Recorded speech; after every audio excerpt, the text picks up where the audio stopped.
ingin mempresentasikan hasil kerja kelompok kami tentang studi kasus perusahaan PT Unilever Indonesia dalam mengimplementasikan konsep manajemen dan bisnis. Sebelumnya perkenalkan, nama saya Adis Monika. Nama saya Nur Aziza. Nama saya Prilia Fauzia.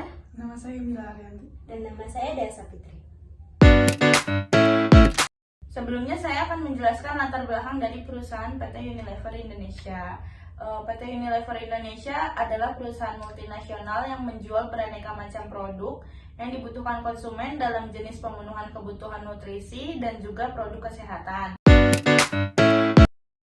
Adapun proses yang membuat PT Unilever Indonesia digolongkan ke dalam perusahaan berhasil diantaranya yaitu yang pertama ada manajemen pemasaran, Dan yang kedua itu ada manajemen sumber daya manusia. Yang ketiga ada manajemen keuangan.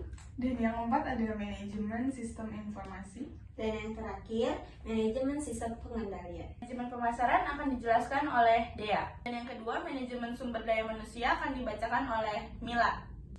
Lalu yang ketiga ada manajemen keuangan yang akan dibacakan oleh Fauzia.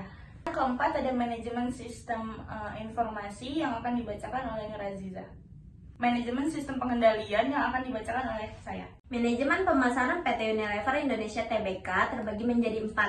Yang pertama ada produk. PT Unilever Indonesia melakukan pembedaan suatu produk atau jasa untuk membuatnya lebih menarik terhadap suatu sasaran tertentu. Yang kedua ada harga. Harga yang ditawarkan oleh PT Unilever Indonesia sangat bervariatif. Adanya perbedaan tingkatan harga sesuai dengan ukuran produk menjadikan konsumen dapat membeli produk sesuai dengan kemampuan keuangan yang dimiliki. Yang ketiga ada tempat. Tempat yang digunakan untuk memasarkan produk dari Unilever bervariasi sehingga tidak terbatas. Dan yang keempat ada promosi.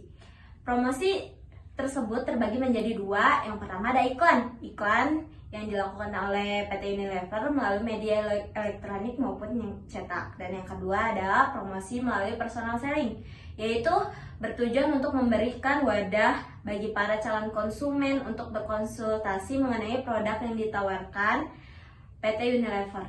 Lalu saya akan menjelaskan mengenai manajemen sumber daya manusia PT Unilever Indonesia Tbk. Manajemen sumber daya manusia PT Unilever Indonesia hal ini melibatkan sejumlah praktik dan kebijakan untuk mengelola karyawan dan sumber daya manusia secara efektif. Beberapa di antaranya yaitu 1. Rekrutmen dan seleksi. 2. Pengembangan karyawan. 3. Evaluasi kinerja. 4. Kompensasi dan tunjangan. 5. Manajemen kinerja. Lalu saya akan menjelaskan tentang manajemen keuangan PT Unilever Indonesia. Manajemen keuangan di PT Unilever Indonesia melibatkan sejumlah praktik dan kebijakan untuk mengelola aspek keuangan perusahaan. Yang pertama ada perencanaan keuangan, dan yang kedua ada pengelolaan kas, yang ketiga ada akuntansi dan pelaporan keuangan, yang keempat ada manajemen risiko keuangan, dan yang kelima ada pengelolaan utang dan modal. Lalu di sini saya akan menjelaskan manajemen sistem informasi PT Unilever Indonesia Tbk. Sistem informasi manajemen pada PT Unilever ada 3 bagian, yaitu ada CRM itu Customer Relationship Management, dan ada IMC itu Integrated Marketing Communication, dan yang ketiga ada CSR Corporate Social Responsibility. Lalu di sini saya akan menjelaskan tentang manajemen pengendalian PT Unilever Indonesia Tbk. Pengendalian atau pengawasan dimaksudkan untuk lebih menjamin bahwa semua kegiatan yang diselenggarakan oleh perusahaan hendaknya didasarkan pada rencana yang telah disepakati, dan sehingga sasaran tidak menyimpang atau keluar dari batas-batas toleransi. 3. Pengujian dapat digunakan untuk mengevaluasi pilihan strategi terbaik, yaitu yang pertama ada goodness of fit test, yang kedua ada competitive advantage test, dan yang ketiga ada performance test.